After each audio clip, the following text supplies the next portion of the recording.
Hey, what's up, friends? It's time for another episode of What's Hot and What's Not in Children's Ministry. This week, we are talking about all things senior leadership. Because when it comes to children's ministry, knowing how to really connect and work well with your senior pastor is hot. But this whole I'm off on an island all by myself attitude filled with bitterness, strife, gossip, and backbiting is not. And it's really unhealthy. It's time to break the cycle. Your senior pastor is human. Want to know how you can better connect with your senior pastor? Stick around and find out. You made it! You didn't quit when it was hard. You didn't quit when they disappointed you. You didn't quit because you knew the mission was so much bigger than yourself. So I need for you to celebrate one another.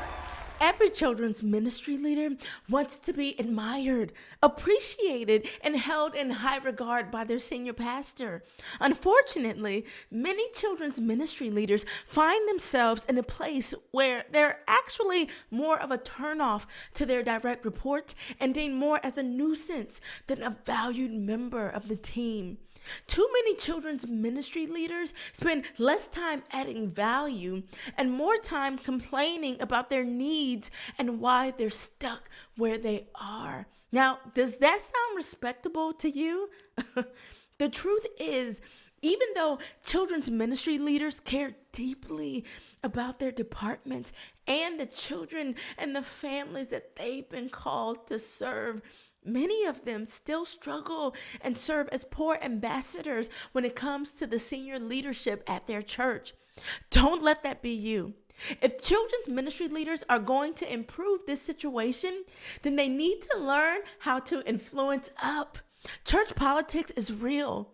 Dynamic children's ministry leaders know how to lead up, lead across, and lead down.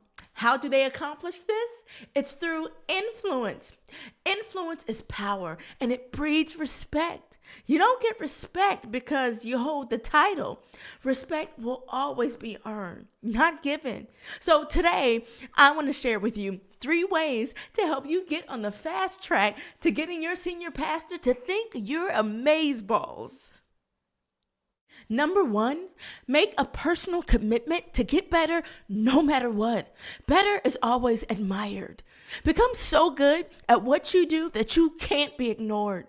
Being needy is a turnoff, but being better is attractive. Become an avid reader and position yourself to add value on an array of issues outside of the children's ministry. Remember, better gets attention, better adds value, better commands respect. Number 2, learn how to speak for yourself. Your heart says it, your mind thinks it, but your mouth isn't expressing it. Your inability to express yourself is hurting you and your department. So speak up, Junior. Plus, you've been doing all this homework and have gained so much knowledge. Don't keep it to yourself. Use it to help solve a problem outside of what you do for children's ministry. If you want to become a respected voice, become skilled at communication. Now, if you struggle with speaking up, consider joining organizations like Toastmasters that exist to help leaders just like you become better at effectively communicating. Ultimately, if you want to be admired, respected, and pursued, become somebody senior leadership would love to have stand up in front of people. Number 3, lean in on what you're not comfortable with. Lean into your deficiencies. Make a commitment to becoming better at what you're weak at.